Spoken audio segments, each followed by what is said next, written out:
শেখ হাসিনা সহ ৩ জনের বিরুদ্ধে মানবতাবিরোধী অপরাধের মামলার রায়ের তারিখ ১৩ নভেম্বর। সন্দেহাতীতভাবে অপরাধ প্রমাণিত, বিশ্বের যে কোনো আদালতে গ্রহণযোগ্য হবে বিচার।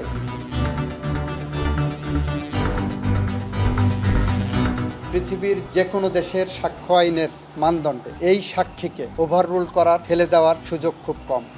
আদালত আগামী ১৩ই নভেম্বর তারিখ নির্ধারণ করেছেন। ওই দিন তিনি ঘোষণা করবেন কবে রায়টা প্রোনাউন্স করবেন। ৭১-এ পাকিস্তানের পক্ষে জামায়াতের অবস্থান সঠিক ছিল না। যুক্তরাষ্ট্রে দলের আমির অতীতের যে কোনো ভুলের জন্য চাইলেন নিঃশর্ত ক্ষমা। শুধু ৭১ না, ৪৭ সাল থেকে শুরু করে জামাতে ইসলামীর দ্বারা কেউ যদি কোনো কষ্ট পান, কারো দরে কোনো ক্ষতি হয়ে থাকে, আমি সব ব্যক্তি এবং সংগঠনের পক্ষে নিঃশর্তে আমি আপনাদের কাছে ক্ষমা চাই, আপনারা আমাদেরকে ক্ষমা করে দেবেন। নির্বাচনে দৃশ্যমান অগ্রগতি দেখতে চায় বিএনপি। সিএসির সঙ্গে বৈঠকে ৩৬ প্রস্তাবনা। জুলাই সনদে স্বাক্ষর করতে একটি দল সুযোগ খুঁজছে, মন্তব্য নেতাদের। ৫ বছরে ক্রেডিট কার্ডের গ্রাহক বেড়েছে ৭০%। ঋণের চক্রে আটকা পড়ছে মধ্যবিত্ত। বুঝে শুনে লেনদেনের পরামর্শ কেন্দ্রীয় ব্যাংকের। এবং টাইফয়েডের মাসব্যাপী টিকা কর্মসূচি নিয়ে গুজব ছড়ানো হচ্ছে। বিভ্রান্ত না হওয়ার আহ্বান স্বাস্থ্যের ডিজির। ঘনবসতি ও দূষণে বাংলাদেশে টিকা দেয়া জরুরি।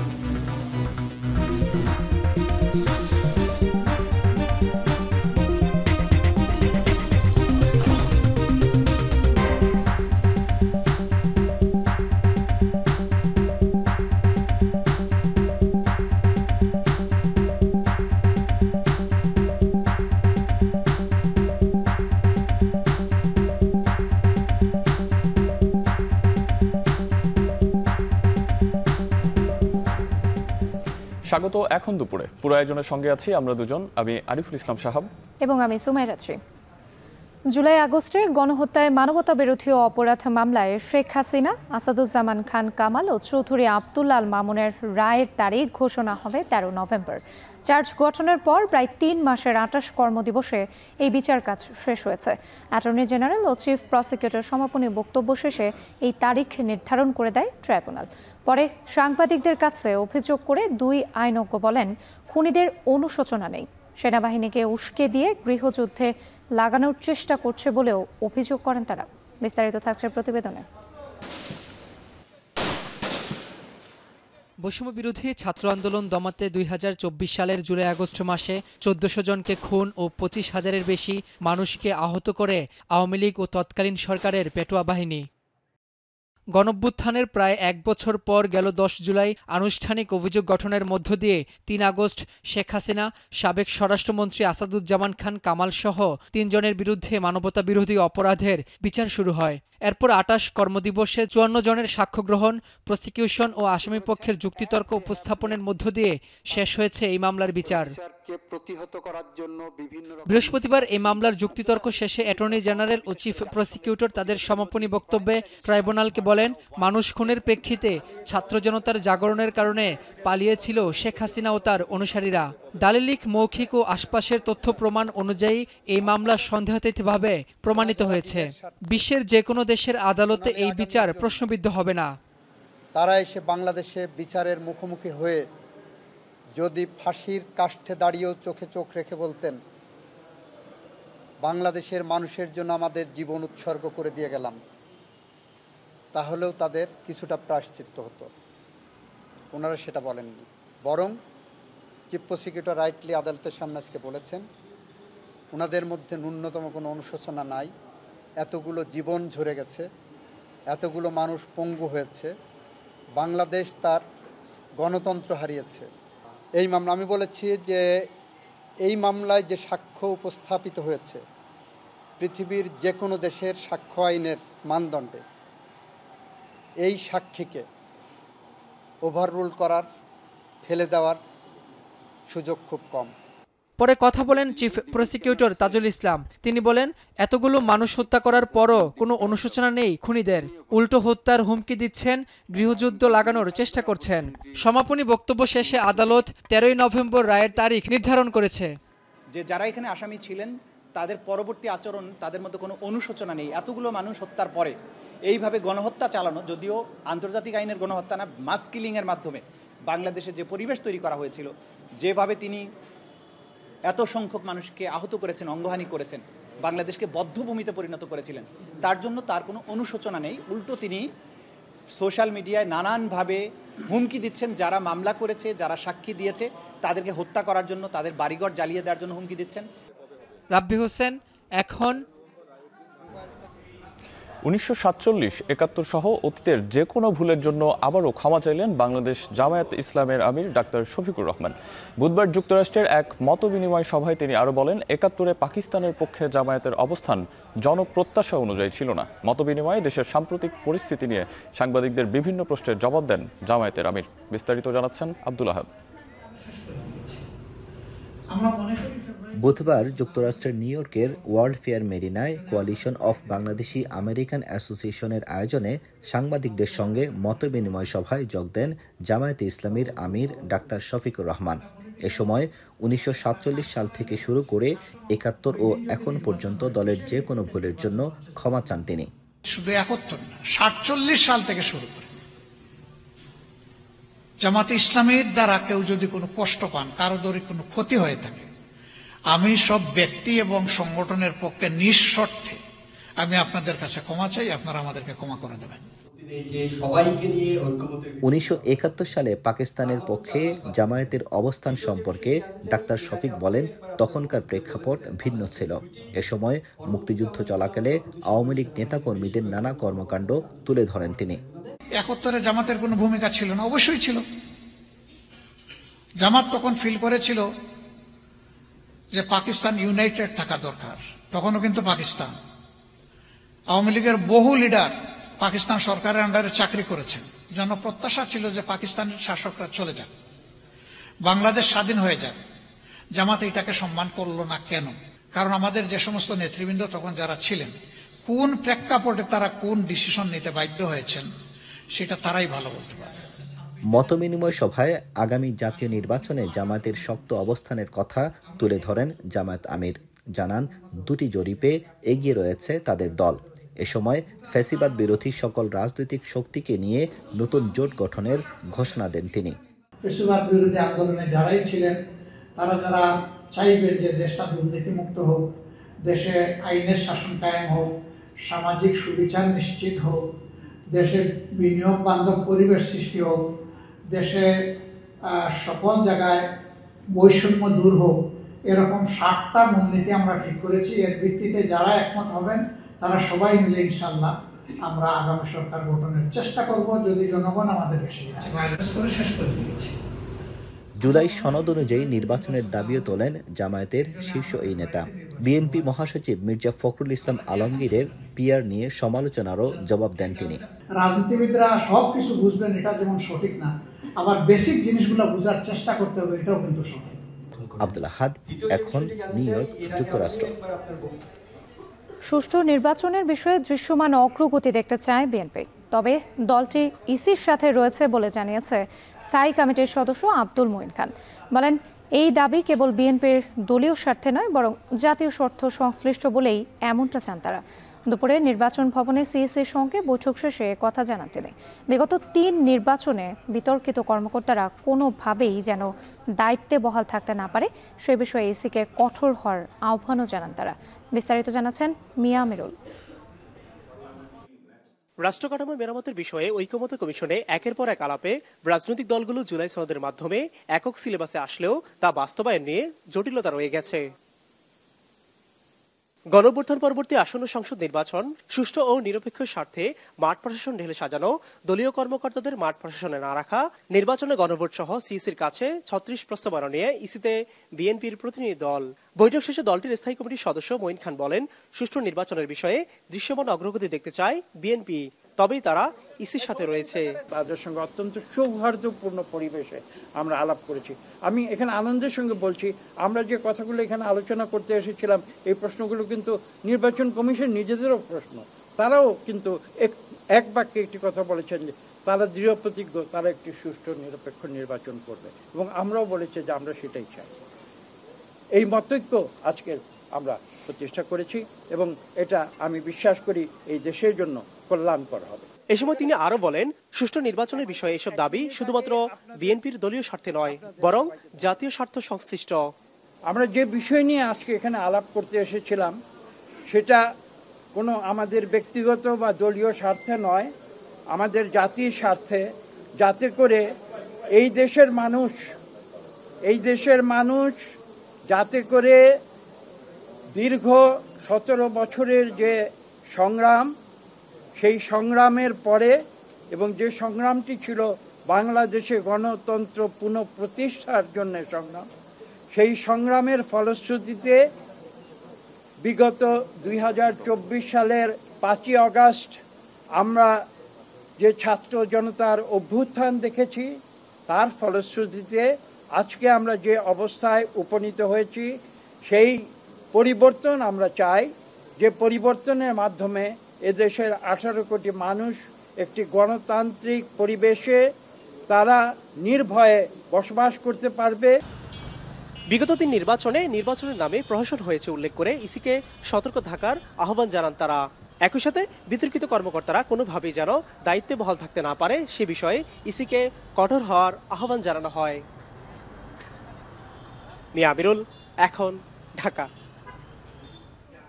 বিধি মোতাবেক গণভোট নিয়ে সাংবিধানিক আদেশ জারি কে করলেন তা নিয়ে যেন প্রশ্ন না ওঠে সে ব্যাপারে সতর্ক থাকার আহ্বান জানিয়েছেন বিএনপির স্থায়ী কমিটির সদস্য সালাউদ্দিন আহমেদ। দুপুরে প্রেস ক্লাবে এক আলোচনা সভায় তিনি আরও বলেন, জনগণ রায় দিলে কাগজে আদেশ প্রজ্ঞাপন খুব গুরুত্ব বহন করে না। জুলাই সনদে স্বাক্ষরের জন্য একটি দল উপায় খুঁজছে বলে মন্তব্য করেছেন সালাউদ্দিন আহমেদ। যেভাবেই এই আদেশটা জারি করি না কেন, সেটা তো আলটিমেটলি গণভোটের মাধ্যমে সার্বভৌম জনগণের সম্মতি নিয়েই আইনি ভিত্তি দিতে হবে এবং বাস্তবায়ন করতে হবে। সুতরাং আগে কাগজের মধ্যে আমি প্রজ্ঞাপন লিখলাম নাকি আদেশ লিখলাম নাকি অন্য কিছু লিখলাম, এইটা খুব একটা গুরুত্ব বহন করে না। ভবিষ্যতে হয়তো প্রশ্ন উঠবে আদালতে যে ওই জুলাই সনদটা যে প্রকাশিত হয়েছিল সেটা তো বিধি মোতাবেক এই আদেশটা যার জারি করার কথা তিনি জারি করলেন না, যথাযথ কর্তৃপক্ষ জারি করলেন না, সেই বিতর্কটা যাতে ভবিষ্যতে না ওঠে সেই জন্য আমরা যেন পলিটিক্যাল ইমোশন থেকে সরে আসি, এই আহ্বানটা আমি সকল পক্ষকে জানাবো। রাজধানীর মোহাম্মদপুরের জেনেভা ক্যাম্পে মাদক ব্যবসা কেন্দ্র করে দুপক্ষের সংঘর্ষ ও ককটেল বিস্ফোরণে জাহিদ নামে এক তরুণ নিহত হয়েছেন। বৃহস্পতিবার ভোরে এই ঘটনা ঘটে। স্থানীয়দের অভিযোগ, আধিপত্য বিস্তার নিয়ে ক্যাম্প এলাকায় প্রায়ই ঘটে এমন সংঘর্ষ। ঘটনাস্থল ঘুরে ডিএমপির অতিরিক্ত কমিশনার জানান, মাদকের মূল হোতাদের ধরতে কাজ করছে পুলিশ। মাহবুব হাসান রিপনের প্রতিবেদন। মাদক ব্যবসাকে কেন্দ্র করে বৃহস্পতিবার ভোরে রাজধানীর মোহাম্মদপুরে জেনেভা ক্যাম্পে সংঘর্ষে জড়ায় দুই গ্রুপ। সংঘর্ষ চলাকালে ককটেল বিস্ফোরণে মাথায় গুরুতর আঘাত পান জাহিদ নামের এক যুবক। ক্যাম্পের এই বাসিন্দা এ সময় বাসা থেকে বের হয়েছিলেন। পরে ঢাকা মেডিকেল কলেজ হাসপাতালে জরুরি বিভাগে নেওয়া হলে তাকে মৃত ঘোষণা করেন চিকিৎসক। পরিবারের 5 বোন ও 2 ভাইয়ের মধ্যে সবার ছোট জাহিদ রাজধানীর কল্যাণপুরে মোবাইল সার্ভিসিং এর একটি দোকানে কাজ করতেন। পরিবার ও স্থানীয়দের অভিযোগ, মাদকের বিরুদ্ধে আইন শৃঙ্খলা বাহিনীর নিষ্ক্রিয়তার কারণে প্রতিনিয়ত বাড়ছে এমন মৃত্যুর ঘটনা। 4 নম্বর 7 নম্বর দিয়ে বেশি ভাগ মারামারি হচ্ছে। এই এলাকা আমাদের কিছু নাই। এরা হলো সোদপুরিয়া গ্রুপ, হেদেরি গ্রুপ, পারমনু, পিচ্চি রাজা, এরা গ্যাঞ্জাম করে। জি, এই সাইডে থাকে আপনার সোদপুরিয়া গ্রুপ, ওই সাইডে থাকে পারমনু, পিচ্চি রাজা, এরা সব মিলা এই এলাকা নিতে চায়। ওরা পুরো ক্যাম্পে নিয়ন্ত্রণ করতে চাইতেছে, আমরা নিয়ন্ত্রণ হবে না। ওর গুলাম না, ইরফান আছে, নেরা সামির আছে, চুয়া সেলিমের একটা বাহিনী আছে, মনুর একটা বাহিনী আছে, পিচ্চিরাজের একটা বাহিনী, মানে 4-5 বাহিনী ওরা মিল্লা আক্রমণ করতেছে শুধু। সংঘর্ষের প্রায় 7 ঘন্টা পর ঘটনাস্থল পরিদর্শনে আসে পুলিশের একটি দল। এই সময় ডিএমপির অতিরিক্ত কমিশনার জানান, মাদকের সঙ্গে জড়িত মূল হোতাদের গ্রেপ্তারে তৎপরতা আরও জোরদার করা হবে। যারা সেলার তাদের চেয়ে যারা এটার মূল নিয়ন্ত্রক তাদের গায়ে হাত না পড়া পর্যন্ত এটা কন্ট্রোল করা যাবে না। আমাদের মনে হয় আরও একটু কোয়ালিটেটিভ চিন্তা করতে হবে, আরও একটু ভালোভাবে চিন্তা করতে হবে। যারা গ্যাং লিডার, যারা এটার মানে নিয়ন্ত্রণ করে, যারা এখানে আধিপত্য বিস্তার করার চেষ্টা করতেছে, তাদের গায়ে হাত পড়তে হবে। তবে ক্যাম্পে মাদকের দৌরাত্ম্য নিয়ন্ত্রণে পুলিশের দৃশ্যমান উদ্যোগ দেখতে চান বাসিন্দারা। মাহবুব হাসান রিপন, এখন, ঢাকা। সীমাবদ্ধ আয়ে মাস চালাতে গিয়ে মধ্যবিত্ত পরিবারে নানা টান পড়েন। স্বাদ ও সাধ্যের মিলন ঘটাতে নিকটজন কিংবা ব্যাংকের থেকে ঋণ নেওয়ার চেয়ে তারা ঝুঁকছেন ক্রেডিট কার্ড ব্যবহারের দিকে। তবে এর মাধ্যমে বাকিতে পণ্য কেনার সুযোগ নিতে গিয়ে অনেকে অজান্তেই জড়িয়ে পড়ছেন ঋণের চক্রে। যদিও এই দায় বেহিসেবি গ্রাহকেরই, বললেন কেন্দ্রীয় ব্যাংকের মুখপাত্র। আরও জানাচ্ছেন হোসেন জাহিদ। সিমেন্ট, পাথরকুচি, বালি আর পানির কত অনুপাত হলে গড়ে উঠবে নিখুঁত কংক্রিট, সেই হিসাব মেলাতে ব্যস্ত নির্মাণ ব্যবসায়ী জাহিদ হুসাইন। তবে মনোযোগ কেড়ে নেয় মুঠোফোনে আসা একটি খুদে বার্তা। ক্রেডিট কার্ডে দেনা থাকা সব অর্থ মাসের শুরুতে শোধ করলেও এদিন আবার ৮,০০০ টাকা কেটে রাখার ব্যাখ্যা পাচ্ছেন না তিনি। চলতি মাসের শেষ কটা দিন চলতে হবে অন্য আরেকটি ক্রেডিট কার্ডের ওপর ভরসা করে। আমাদের মাঝে মধ্যে সার্ভিস চার্জ কাটে বিভিন্ন ক্ষেত্রে, আমরা অ্যাজ ইউজুয়াল আমরা বুঝতেও পারি না। আমরা মাঝে মধ্যে দেশের বাইরে যাই, দেশে এসে দেখছি আমার কারণ ছাড়াই অনেক ব্যালেন্সে বিভিন্ন চার্জ কেটে নিয়েছে, যার কারণে আমরা এগুলো মেনে নিতেও পারি না। ব্যাংকের সাথে কথা বললে আমরা সদ উত্তরও পাই না, এবং ঋণের ঝুঁকিটাও বেশি থাকে। আপনার চক্রবৃদ্ধি হারে এটা ডে বাই ডে বাড়তে থাকে। যদি আপনি পরিশোধ না করতে পারেন তাহলে অবশ্যই এটা আপনার জন্য অনেক হার্মফুল। 2020 সালের মার্চ পর্যন্ত দেশে ক্রেডিট কার্ডের সংখ্যা ছিল প্রায় 15.5 লাখ। 5 বছরের ব্যবধানে যা এখন 26.5 লাখ ছাড়িয়েছে। অর্থাৎ এই সময়ে ক্রেডিট কার্ডের গ্রাহক বেড়েছে 69%। লেনদেন দাঁড়িয়েছে 1100 কোটি টাকা থেকে 3100 কোটি টাকা। ক্রমবর্ধমান এই গ্রাহকের অনেকেই নিজের অজান্তেই চক্রাকার এক ঋণের জালে আটকে যাচ্ছেন। কেউ কেউ এক ব্যাংকের ক্রেডিট কার্ডের দেনা শোধ করতে অন্য ব্যাংক থেকে ফের ক্রেডিট কার্ড নিচ্ছেন। এখন বের হতে পারছেন না এই চক্কর থেকে। আমি মাসে কত টাকা এক্সট্রা ইন্টারেস্ট দিচ্ছি এতে, এটা আমার ইনফিউসার দেখা গেলো আমি 40,000 টাকার জন্য আমি 1 বছর পরে দেখলাম আমি ওকে 20,000 টাকা অতিরিক্ত দিয়ে দিয়েছি। যেটা হলো আমি যদি এই টাকাটা অতিরিক্ত খরচ না করতাম, আমি তো এটা লিমিটের মধ্যে থাকতাম, তাহলে হয়তো আমার জন্য এটা একটা হ্যাসেল হইতো না। আপনি বাকি খাওয়ার সিস্টেমের মতো, আপনি একটা দোকান থেকে বাকি খেলেন, বাকি খাওয়ার পরে আপনি সামনের মাসে দিবেন। এখন আপনি সামনের মাসে সেই লোকটাকে দিলেন না, দোকানদার আপনাকে হয়তো বা তাগেদা দিবে, কিন্তু ব্যাংক তো আপনাকে তাগেদা দেবে না, ব্যাংক আপনাকে ইন্টারেস্ট চার্জ করবে। এইটা হলো আপনার সমস্যা। ক্রেডিট কার্ড দেওয়া হয় ঋণ পরিশোধের সক্ষমতা যাচাই করেই। তবে কোনো গ্রাহক ঋণের জালে আটকালে দায়টা সেই বেহিসেবি গ্রাহকেরই, এমন অভিমত বাংলাদেশ ব্যাংকের। কেন অধিক সুদহারে ঋণ গ্রহণ করি? কারণ এটা আমাদেরকে সীমিত আকারের তাৎক্ষণিক ঋণের অর্থের চাহিদা পূরণ করে থাকে। অর্থাৎ আমরা যদি ক্রেডিট কার্ড নির্ভরশীলতা বজায় রেখে আবার ক্রেডিট কার্ডের মাধ্যমে জীবনটাকে নতুন করে ঋণের বোঝার মধ্যে আবদ্ধ করতে না চাই, তবে আমাদেরকে প্রুডেন্টলি ক্রেডিট কার্ড ব্যবহার করতে হবে। মুদিখানার বাজার সদাই করতে সবচেয়ে বেশি ব্যয় করেন ক্রেডিট কার্ড ব্যবহারকারীরা। এরপর আসে খুচরা সেবাদানকারী প্রতিষ্ঠান, পরিবহন, ব্যবসা ক্ষেত্রে। ভোগমূলক কাজে ব্যবহার করলে ক্রেডিট কার্ড নির্ভর জীবন থেকে মধ্যবিত্তের মুক্তি নেই বলে অভিমত এই অর্থনীতিবিদের। ক্রেডিট কার্ডের যে লিমিট দেওয়া হয়, it's a kind of micro credit. Micro ক্রেডিটেও দীর্ঘদিন যাবৎ যখন মাইক্রো ক্রেডিটে ইনভলভ থাকে তখন কিন্তু দারিদ্রতা থেকে বের হতে পারে না, আমাদের সেই প্রমাণ রয়েছে। একইভাবে দেখবেন ক্রেডিটের মূল লক্ষ্য হচ্ছে ইউটিলাইজেশন। অর্থনীতিতে ক্রেডিট কোনো মতে নেগেটিভ কোনো কিছু না, মানুষকে এটা কাইন্ড অফ অ্যাসিস্ট্যান্স আপনাকে বুস্ট আপ করার জন্য। অতএব আপনি ইউটিলাইজেশন অফ রিসোর্সেস কীভাবে করছেন তার উপরে বেসিক্যালি নির্ভর করে। বাংলাদেশে ক্রেডিট কার্ডের প্রচলন 1997 সালে। বর্তমানে প্রায় 40টি ব্যাংক এই সেবা দিচ্ছে।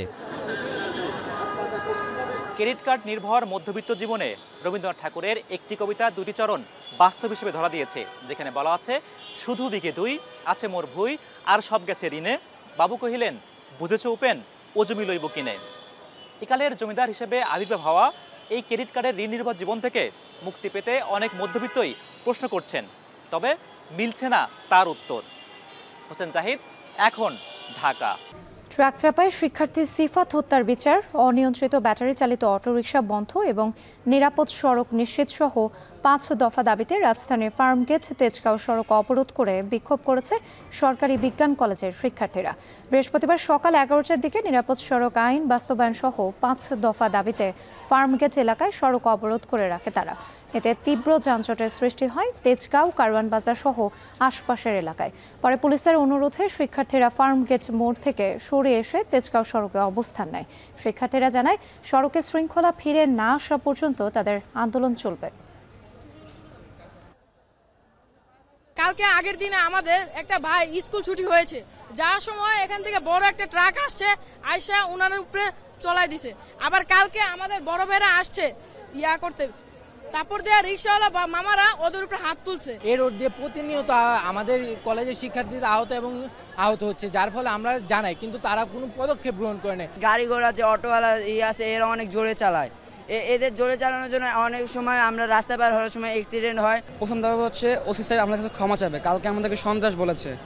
দ্বিতীয় দাবি হচ্ছে রিফাত ভাইয়ের হত্যার বিচার চাই আমরা। সরকারের মাসব্যাপী টাইফয়েডের টিকাদান কর্মসূচি নিয়ে উদ্দেশ্যমূলকভাবে গুজব ছড়ানো হচ্ছে। জড়িতদের বিরুদ্ধে ব্যবস্থা নেওয়ার কথা জানিয়েছেন স্বাস্থ্য অধিদপ্তরের মহাপরিচালক। বিভ্রান্ত না হয়ে সন্তানদের টিকা দিতে অভিভাবকদের প্রতি আহ্বান জানান তিনি। গেল 12ই অক্টোবর দেশজুড়ে 9 মাস থেকে 15 বছর বয়সী 5 কোটি শিশু কিশোরকে টাইফয়েডের টিকার আওতায় আনতে শুরু হয় কর্মসূচি। এ পর্যন্ত বিনামূল্যে 1 কোটি 70 লাখ টিকা দেয়া সম্পন্ন হয়েছে।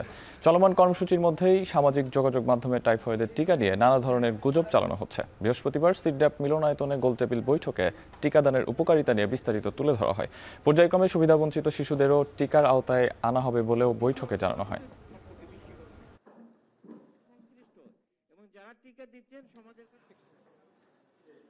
টিকা সম্পর্কে একটি পার্টিকুলারলি আপত্তি বা একটি মহলের আপত্তি সবসময় থাকে, যেটার স্ট্রং অ্যান্টিবডি প্রোডাকশন 97% এবং এটা প্রোটেক্টিভ অ্যান্টিবডি করে শতকরা 90% ক্ষেত্রে, অতএব এটা কার্যকর।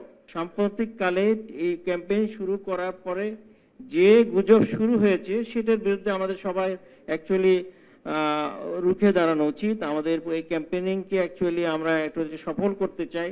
তার কারণগুলো আমরা অলরেডি বলেছি যে আমাদের এটা কিন্তু 7ম দেশ বাংলাদেশ টাইফয়েড ভ্যাকসিনেশনের জন্য, এবং এটা আমরা বারবার বলছি WHO করছে প্রি কোয়ালিফাইড সার্টিফাইড একটা ভ্যাকসিন, যার বিষয় নিরাপত্তা আছে, নিরাপদ। এটা জালিয়াতির মাধ্যমে পৌরকর কমিয়ে রাষ্ট্রীয় রাজস্বের ক্ষতি সাধনের অভিযোগে চট্টগ্রাম সিটি কর্পোরেশনে অভিযান চালাচ্ছে দুদকের টিম। সম্প্রতি সিটি কর্পোরেশনের তদন্ত প্রতিবেদনে উদ্ঘাটিত হয় এই জালিয়াতি। ইসহাক ব্রাদার্স ইন্ডাস্ট্রিজ লিমিটেড ও ইনকন্ট্রেড লিমিটেড নামে দুটি প্রতিষ্ঠানের নির্ধারিত পৌরকর পাল্টে দেওয়া হয় ঘষামজা করে। প্রকৃত বার্ষিক মূল্যায়ন পরিবর্তন করে প্রতিটিতে 20 কোটি টাকা করে পৌরকর কমানো হয়েছে মোট 40 কোটি টাকা। দুই হোল্ডিং মালিকের যোগসাজশে এ অনিয়ম করছেন সংস্থাটির কয়েকজন কর কর্মকর্তা ও উপকর কর্মকর্তা। এ ঘটনায় পরোক্ষভাবে জড়িত আছে হিসাব সহকারীও। ঘটনা তদন্তে চসিকের সংশ্লিষ্ট শাখায় অনুসন্ধানে আসে দুদকের টিম। এ সময় ফিল্ড বুক, বার্ষিক মূল্যায়ন প্রতিবেদন পর্যালোচনা ও তদন্ত কমিটির সদস্যদের সাথে কথা বলেন দুদক। ব্রাহ্মণবাড়িয়ার আশুগঞ্জ মোকামে সরবরাহ ঘাটতিতে ঊর্ধ্বমুখী সব জাতের ধানের দর, যার নেতিবাচক প্রভাব পড়ছে চালের বাজারে। ব্যবসায়ীরা বলছেন উৎপাদন খরচ বাড়ায় পাইকারি ও খুচরা পর্যায়ে আরও বাড়বে চালের দাম। তবে চাল আমদানি হলে ব্যবসায়ীদের পাশাপাশি কৃষকরাও ক্ষতিগ্রস্ত হবে বলে দাবি তাদের। আজিজুল সঞ্চয়ের পাঠানো তথ্য ছবিতে দেখুন বিস্তারিত। মেঘনার ভিওসি ঘাটের এই ধানের হাট জেলার 250 চাল কলে ধানের যোগান দেয়, যা দেশের পূর্বাঞ্চলের সবচেয়ে বড় মোকাম হিসেবে পরিচিত। হাওড় অঞ্চলের কৃষকদের ধান এনে এখানে বিক্রি করেন ব্যবসায়ীরা। তবে মৌসুম শেষ হয়ে যাওয়ায় ধানের সরবরাহ ঘাটতি তৈরি হয়েছে মোকামে। বর্তমানে পাওয়া যাচ্ছে বিআর 28, বিআর 29 ও মোটা ধান। দিনে গড়ে বেচাকেনা হচ্ছে 30,000 মণ ধান, যা চালকলগুলোর চাহিদার তুলনায় অপ্রতুল, ফলে দামও ঊর্ধ্বমুখী। বর্তমানে বিআর 28 ধান প্রতি মণ 1430 টাকা, বিআর 29 1390 টাকা ও মোটা ধান কেনাবেচা হচ্ছে 1270 টাকা মণ দরে। ব্যবসায়ীরা বলছেন মৌসুম শেষ হয় কৃষকের কাছেও পর্যাপ্ত ধান নেই, ফলে বাড়তি দরে ধান কিনে আনায় মোকামে দাম ঊর্ধ্বমুখী। আর ধানের দর বৃদ্ধির কারণে উৎপাদন খরচ বাড়ায় চালের দাম বাড়ানোর কথা বলছেন ব্যবসায়ীরা। এখন বর্তমানে যে বাজার আছে, ধানের বাজার আছে, সেই বাজারের তুলনায় আমাদের চাউলের দরটা একটু বাড়ার দরকার। কারণ 2660-70 টাকা বিক্রি করলে আমাদের যে পর্তাটা, এই পর্তা মিলে না। আমাদের মধ্যে ধানের পর্তা আর একটু কমলে আমাদের হয়তো ধানের পর্তা কমতে হবে, না হলে চাউলের পর্তা একটু বাড়তে হবে। দেন ধানের দাম কত আর চাউলের দাম কত মিলা দেখেন, মিল নাই। ধানের দাম চাউলের তুলনামূলক অনেক কম। বাজার অনুযায়ী তো আমরা আশা করি চালের বাজার আগামী সপ্তাহে 20 থেকে 30 টাকা কিংবা 50 টাকা পর্যন্ত বাড়তে পারে। তবে যেহেতু এলসির মাল ঢুকতেছে সেক্ষেত্রে বাজার নিয়ন্ত্রণে আছে। এদিকে ধানের দাম বাড়ায় প্রভাব পড়েছে চালের বাজারে। খুচরা পর্যায়ে বেড়েছে চালের দাম। বর্তমানে খুচরা বাজারে 50 কেজির প্রতি বস্তা BR-28 3000 টাকা এবং BR-29 চাল বেচাকেনা হচ্ছে 2850 টাকায়। যদিও চালের দাম বৃদ্ধিতে মিল মালিকদের দায়ী করছেন খুচরা ব্যবসায়ীরা। বাংলাদেশের যারা মিল পার্টি ব্যবসায়ী আছে তারা খালি সুযোগ খুঁজে কখন ইন্ডিয়ান চাল বন্ধ হবে, যে ইন্ডিয়ান চাল আসে দাম কমে, ইন্ডিয়ান চাল না আসলে ধান নাই, চালের দাম পড়তা বেশি, এই নানান অজুহাতে মিল পার্টিরা আমাদের পড়তা নাই, কিছু নাই, ধান পায় না, চালের দাম বাড়ায় দেয়। চালকল মালিকদের দাবি ধানের দাম বাড়ায় বর্তমান বাজার দরে চাল বেচা কেনায় লোকসান গুনতে হচ্ছে। বিদেশ থেকে চাল আমদানি করলে মিল মালিকরা পথে বসবেন বলে দাবি তাদের। পর্যাপ্ত পরিমাণ চাল আমাদের সরকারের কাছে মজুদ আছে, পাশাপাশি বাইরে থেকে অনেক আমদানি করাতে আমাদের চাল বেচা কিনে একেবারে বন্ধই। প্রত্যেকটা মিলে চাউল পর্যাপ্ত পরিমাণ মজুদ আছে, আর ধানও আমদানি খুব কম, ধানের বাজারও বেশি। বিদায় আমরা যারা ক্রাশিং করতেছি আমাদের প্রতি ক্রাশিংয়ের প্রতি ডায়ারে দেখছি যে 1,00,000-1.5 লক্ষ টাকার মতো আমাদের লস আছে। ব্রাহ্মণবাড়িয়ার চালকলগুলো থেকে প্রতিদিন ঢাকা, চট্টগ্রাম ও সিলেট বিভাগে অন্তত 10 কোটি টাকার চাল বাজারজাত করা হয়। সাহাব, ফেনীতে আশঙ্কাজনক হারে কিন্তু বেড়েছে চুরি, ছিনতাই, ডাকাতি এর মতো ঘটনা এবং প্রবাসী এবং যারা ব্যবসায়ী রয়েছেন তাদেরকেই কিন্তু টার্গেট করছে দুষ্কৃতিকারীরা এবং একই সাথে লুট হচ্ছে স্বর্ণালংকার সহ কোটি কোটি টাকার সম্পদ। এতে করে গেল এক সপ্তাহে ক্ষতি হয়েছে বা লুট হয়েছে প্রায় 2.5 কোটি টাকার সম্পদ। আর ভুক্তভোগীরা বলছেন যে খোয়া যাওয়া মালামাল উদ্ধার করা যাচ্ছে না, আর মামলা করেও কোনো লাভ হচ্ছে না। এ নিয়ে আমাদের সহকর্মী সোলাইমান ডালিম একটা প্রতিবেদন তৈরি করেছেন, চলুন দেখে আসি। ফেনীর দাগনভূঞা উপজেলার সিলোনিয়া এলাকায় ব্যবসায়ী কামাল উদ্দিন বাবুলের বাড়িতে সম্প্রতি রাতের আধারে হয় ধুধর্ষ ডাকাতি। বারান্দার গ্রিল কেটে ঘরে ঢুকে অস্ত্রের মুখে জিম্মি করে ডাকাত দল নিয়ে যায় বাবুলের বেলজিয়াম ফেরত মেয়ের ইউরো, নগদ টাকা ও 70 ভরি স্বর্ণালংকার সহ প্রায় 2 কোটি টাকার সম্পদ। আমি উঠি তো প্রথম দেখি যে সবগুলা মুখোশ করা 4 জন, 2 জনের হাতে দামা দেখলাম আর 2 জনের হাতে শাবল। পর্যন্ত আমাদের মানে 1.5 থেকে 2 কোটি টাকার জিনিস নিয়ে গেছে। এর একদিন পর সোনাগাজী ও ফেনী শহরে ঘটে আরো 2টি ডাকাতির ঘটনা। সোনাগাজীর ছাড়েতকান্দি এলাকার গ্রাম্য ডাক্তার শাহজাহান খানের বাড়িতে হয় ডাকাতি। অস্ত্র ঠেকিয়ে ডাকাত দল নিয়ে যায় 10 ভরি স্বর্ণালংকার। ফেনী শহরের লাতুমিয়া সড়কের স্বপ্ননীর থেকেও 4 ভরি স্বর্ণসহ 3.5 লক্ষ টাকা নগদ নিয়ে যায় ডাকাত দল। 7-8 জন লোক ভিতরে ঢুকে আমাদেরকে জিম্মি করে দিয়েছে। আলমারি খুলে স্বর্ণ যেগুলো আছে এগুলা নিয়ে ওরা আমাদেরকে অস্ত্র দেখায়, বলছে যে তোমরা যদি আওয়াজ করো তোমাদেরকে আমরা মেরে ফেলবো। আমাদের কাজ আমরা করব, কোনো কিছু করলে তোর ছেলেরা তোর বাইরে জবাই করে রাখি যাবো। আমার কানের দুল ছিল, গলা যেগুলো ছিল, গলা একটা সেন ছিল, কানের দুল 2 জোড়া ছিল, দোনোগুলো এগুলো দে নালে খাটে উঠিয়ে। আমার ছেলের রুমে বউ আছে, ছেলে আছে, আর রুমে বউ নাই, সেই রুমের আলমারি ভাঙি লই গেছে। কই আর বিয়া 7 দিনের আগে হইছে, এরকম ঘটনা আর দেখিও না। এক সপ্তাহের ব্যবধানে এসব ঘটনায় লুট হয়েছে 2.5 কোটি টাকার বেশি সম্পদ। জেলার সোনাগাজী, ছাগলনাইয়া, ফুলগাজী, পরশুরাম ও দাগনভূঞা মিলিয়ে 1 বছরে চুরি, ডাকাতি ও ছিনতাইয়ের এমন ঘটনা শতাধিক। ভুক্তভোগীরা বলছেন একের পর এক চুরি, ডাকাতির ঘটনা ঘটলেও প্রতিকার মিলছে না। কিছু ক্ষেত্রে মামলা করতে গেলে ডাকাতির বিষয়টি উজ্জ্ব রেখেই মামলা নেওয়া হয়েছে বলেও অভিযোগ উঠেছে। বিশিষ্টজনরা বলছেন এমন পরিস্থিতি চলতে থাকলে বিঘ্নিত হতে পারে জননিরাপত্তা। যাদের ব্যাপারে তথ্য আছে, বেশ কয়েকটা মামলা হয়েছে, নাম সহ মামলা হয়েছে, কিন্তু আমার কাছে কোনো রেকর্ড নাই যে তারা গ্রেফতার হয়েছে। দোকানে চুরি হয়েছে, দোকানে ডাকাতি হয়েছে, বা মনে করেন যে এখন বাড়িতে হচ্ছে, কালকে আমারটা হবে না আবার, বা আরেকজনেরটা পার্শ্ববর্তীটা হবে না, এটা কিন্তু নিশ্চয়তা দেওয়া যাচ্ছে না। একটা লোক আজ পর্যন্ত ধরা খায় নাই এবং কি এটার পরিপ্রেক্ষিতে না পুলিশে ধরতে পারছে না সেনাবাহিনী। এদিকে আইনশৃঙ্খলা বাহিনী বলছে চুরি ডাকাতির মতো ঘটনা ঠেকাতে সজাগ দৃষ্টি রয়েছে তাদের। অভিযোগ এলেই দ্রুত ব্যবস্থাও নেওয়া হচ্ছে। আইন শৃঙ্খলা পরিস্থিতি অবনতি আমি দেখছি না, এরকম কোনো কিছু হয় না, নর্মাল বিষয়। এটা সবসময় এই সিজনে হয়ে থাকে। এরকম সিজনে আমরা মনে করি যে আমরা অন্যান্য সময়ের তুলনায় আমরা ভালো আছি, তবে চুরির ঘটনা একটু বেড়ে গেছে। এটা আমরা কাজ করছি। আমরা গতকাল থেকে আমাদের এই জেলায় স্পেশাল ড্রাইভ শুরু করেছি। চুরি, ছিনতাই কিংবা ডাকাতি, ফেনীর গ্রাম কিংবা শহর, এসব ঘটনা এখন নিত্য নৈমিত্তিক। আইনশৃঙ্খলার এমন নাজুক পরিস্থিতি থেকে মুক্তি চান ফেনীর সাধারণ মানুষ। সুলাইমান ডালিম, এখন ফেনী। ট্রাম্পের এশিয়া সফর নিয়ে ফের আলোচনায় চীন যুক্তরাষ্ট্র বাণিজ্য যুদ্ধ। শি জিনপিংয়ের সঙ্গে বৈঠকে এবার কার্যকর চুক্তির বিষয়ে বেশ আশাবাদী ট্রাম্প। বিরল খনিজ রপ্তানির উপর চীন নিয়ন্ত্রণ আরোপের পর দেশটির ওপর অতিরিক্ত 100% শুল্ক আরোপের হুমকি দিয়েছেন মার্কিন প্রেসিডেন্ট। যদিও আলোচনার মাধ্যমে তার সমাধানের বিষয়ে ইঙ্গিত দিয়েছেন তিনি। বিশ্লেষকদের মতে বাণিজ্যের পাশাপাশি এশিয়ার আঞ্চলিক সংঘাত নিয়ে আলোচনা করবেন ট্রাম্প। বিস্তারিত জানাচ্ছেন তানভীর জনি। যুক্তরাষ্ট্র ও চীনের সম্পর্ক নতুন করে আবারও আলোচনায়।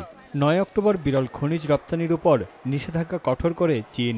এইসব খনিজ রপ্তানিতে লাইসেন্স এবং চীনা প্রযুক্তি ব্যবহার করে উৎপাদিত পণ্য রপ্তানির উপরও নিয়ন্ত্রণ জারি করা হয়েছে। এতে বৈশ্বিক উৎপাদন ব্যাহত হয়ে যুক্তরাষ্ট্রের শিল্প খাতে দেখা দিয়েছে নতুন অনিশ্চয়তা। বৈদ্যুতিক যানবাহন, স্মার্টফোন, ল্যাপটপ ও প্রতিরক্ষা সরঞ্জাম তৈরির গুরুত্বপূর্ণ উপাদান এই বিরল খনিজ। বিশ্বে পরিশোধিত বিরল খনিজের 90% বেশি নিয়ন্ত্রণ করে চীন। যুক্তরাষ্ট্রের বাণিজ্য বাধার পাল্টা জবাব হিসেবে এই কঠোর সিদ্ধান্ত নিয়েছে বেইজিং। সেমিকন্ডাক্টর চিপ ও চীনা সংশ্লিষ্ট জাহাজের উপর ট্রাম্প প্রশাসনের শুল্ক আরোপ উত্তেজনা আরও বাড়িয়ে তুলেছে দুই দেশের মধ্যে। যদিও এসব পদক্ষেপ এর আগে বাণিজ্য যুদ্ধের ইস্যু ছিল না।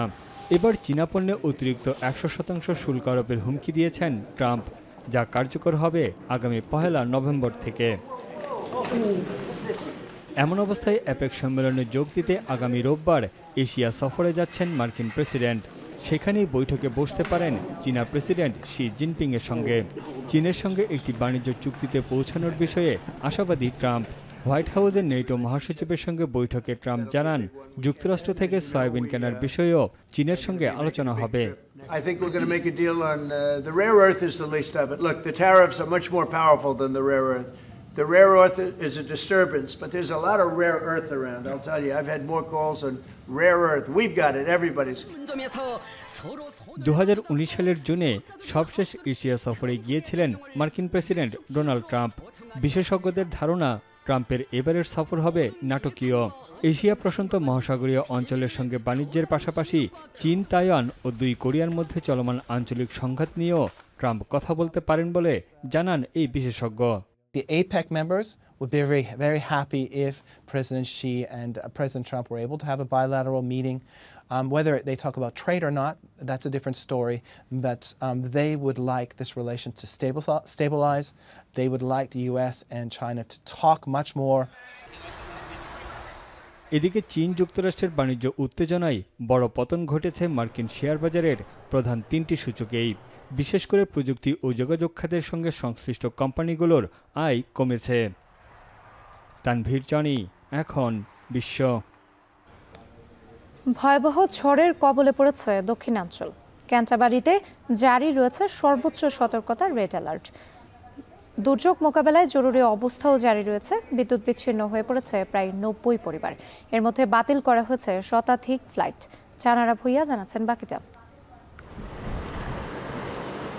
তুমুল ঝড়ের কবলে নিউজিল্যান্ডের দক্ষিণাঞ্চল। গত মঙ্গলবার থেকে ভারী বৃষ্টি ও দমকা হাওয়া বয়ে যাচ্ছে দ্বীপরাষ্ট্রটিতে, যেখানে ঘন্টায় বাতাসের গতিবেগ ছিল 155 কিলোমিটার পর্যন্ত। সময়ের সঙ্গে এর গতি বাড়তে পারে বলে পূর্বাভাস দিয়েছে দেশটির আবহাওয়া অফিস। ইতিমধ্যেই বাতিল করা হয়েছে শতাধিক ফ্লাইট। বিদ্যুৎ বিচ্ছিন্ন হয়ে পড়েছে প্রায় 90,000 পরিবার। ব্যাহত হয়েছে সড়ক ও রেল যোগাযোগও। It's real windy. I was just in a warehouse and it sounded like the roof was going to fall off. Yeah, it was so loud. It hurts, to be fair, but we're mindful that the house is still there and the family's safe, and that's really what counts most. এই অবস্থায় সর্বোচ্চ সতর্কতা জারি করা হয়েছে নিউজিল্যান্ডের Canterbury ও ওয়েলিংটনে। দুর্যোগ মোকাবেলায় জারি করা হয়েছে জরুরি অবস্থাও। দুর্যোগপূর্ণ আবহাওয়ায় বাসিন্দাদের ঘরের ভেতরে অবস্থান করতে আহ্বান জানিয়েছে স্থানীয় প্রশাসন। সেই সঙ্গে এড়িয়ে যেতে বলা হয়েছে অপ্রয়োজনীয় ভ্রমণ। বিদ্যুৎ ও যোগাযোগ বিচ্ছিন্নতার জন্য প্রস্তুত থাকতে আহ্বান জানানো হয়েছে। তবে ধীরে ধীরে ক্ষতিগ্রস্ত এলাকাগুলোতে বিদ্যুৎ সরবরাহ পুনঃস্থাপনের কাজ চলছে বলে জানিয়েছে কর্তৃপক্ষ। জাহানারা ভুইয়া, এখন বিশ্ব। এবারে ফুটবল প্রসঙ্গ। 4 মাস পর গোলের দেখা পেলেন রিয়াল মাদ্রিদ তারকা জুড বেলিংহাম। তাতে ইউভেন্টাসের বিপক্ষে কষ্টার্জিত জয় নিশ্চিত হলো মাদ্রিদাসদের। এই জয় পয়েন্ট টেবিলের শীর্ষে আছে রিয়াল। বিস্তারিত থাকছে প্রতিবেদনে। 2024 সাল থেকেই কাঁধের চোটে পড়েন জুড বেলিংহাম। এরপর ধীরে ধীরে মাঠের লড়াই থেকে হারিয়ে ফেলেন নিজেকে। 24 দিন মাঠের বাইরে থাকায় 2024-25 মৌসুমে রিয়ালের হয়ে 6টি ম্যাচ হাতছাড়া হয় দলের অন্যতম খেলোয়াড় বেলিংহামের। 22 বছর বয়সী এই মিডফিল্ডারের চলতি মৌসুমের শুরুটাও ভালো যায়নি। এখন পর্যন্ত লিগে মাত্র 3 ম্যাচে শুরুর একাদশে ছিলেন, 4 ম্যাচে বদলি হিসেবে খেলেছেন। ঘরের মাটিতে ইউভেন্টাসের বিপক্ষে ম্যাচের আগে ইউরোপে খেলেছিলেন মাত্র 10 মিনিট। জুনে ক্লাব বিশ্বকাপে গ্রুপ পর্বে পাচুকার বিপক্ষে 1 গোলের পর আর গোলের দেখাও পাননি এই মিডফিল্ডার। তবে সান্তিয়াগো বার্নাবুতে ভাগ্য ফিরল তার, সঙ্গে জয় পেল রিয়াল মাদ্রিদ। ম্যাচের শুরু থেকে ইউভেন্টাসের সামনে বেশ পরীক্ষায় পড়তে হয় ভিনিসিয়াস জুনিয়র, কিলিয়ান এমবাপ্পেদের। আক্রমণ বল পজিশনে এগিয়ে থেকে ম্যাচের নিয়ন্ত্রণ নিলেও গোলের দেখা পেতে অপেক্ষা করতে হয় প্রায় 1 ঘন্টা। 56 মিনিটে 3 জনকে কাটিয়ে ভিনি শট নিলেও পোস্টে লেগে ফিরে আসে বল। সে সুযোগকেই দারুণভাবে কাজে লাগালে দীর্ঘ 4 মাস পর দেখা মিলে বেলিংহাম ঝলক। তাতে সংবাদ সম্মেলনে প্রশংসায় ভাসিয়েছেন কোচ আলোনজো। 22 বছর বয়সী এই তরুণ ফুটবলারকে বিশ্বের অন্যতম সম্পূর্ণ খেলোয়াড় বলেন লস ব্লাঙ্কোসদের এই কোচ। 2023 সালে 23 গোল আর 13 অ্যাসিস্ট করে ক্লাবের চ্যাম্পিয়ন্স লিগ এবং লা লিগা জয়ে ভূমিকা রাখেন এই মিডফিল্ডার। 2024 মৌসুমে 15 গোলের পাশাপাশি 15 অ্যাসিস্ট করেন বেলিংহাম। আর চলতি মৌসুমে লা লিগা আর চ্যাম্পিয়ন্স লিগ মিলিয়ে 7 ম্যাচ খেললেও 1 গোলই আছে বেলিংহামের নামের পাশে। শরীফ রওশন, এখন। শেষ করছি এখন দুপুর। তার আগে শিরোনামগুলো জানাবো আরো একবার। শেখ হাসিনা সহ 3 জনের বিরুদ্ধে মানবতা বিরোধী অপরাধের মামলার রায়ের তারিখ 13 নভেম্বর। সন্দেহাতীতভাবে অপরাধ প্রমাণিত, বিশ্বের যে কোনো আদালতে গ্রহণযোগ্য হবে বিচার।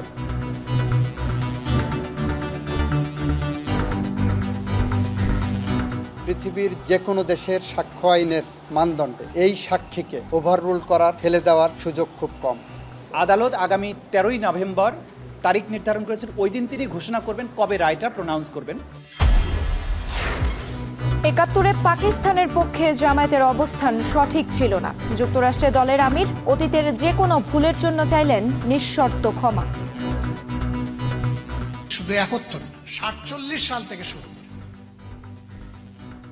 জামাতে ইসলামের দ্বারা কেউ যদি কোনো কষ্ট পান, কারো দরে কোনো ক্ষতি হয়ে থাকে, আমি সব ব্যক্তি এবং সংগঠনের পক্ষে নিঃশর্তে আমি আপনাদের কাছে ক্ষমা চাই, আপনারা আমাদেরকে ক্ষমা করে দেবেন।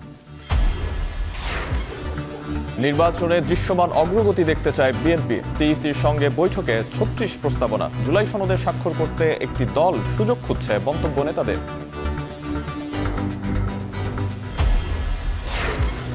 পাঁচ বছরে ক্রেডিট কার্ডের গ্রাহক বেড়েছে 70%। ঋণের চক্রে আটকা পড়ছে মধ্যবিত্ত, বুঝে শুনে লেনদেনের পরামর্শ কেন্দ্রীয় ব্যাংকের। এবং টাইফয়েডের মাসব্যাপী টিকা কর্মসূচি নিয়ে গুজব ছড়ানো হচ্ছে। বিভ্রান্ত না হওয়ার আহ্বান স্বাস্থ্যের ডিজির। ঘনবসতি ও দূষণে বাংলাদেশে টিকা দেয়া জরুরি।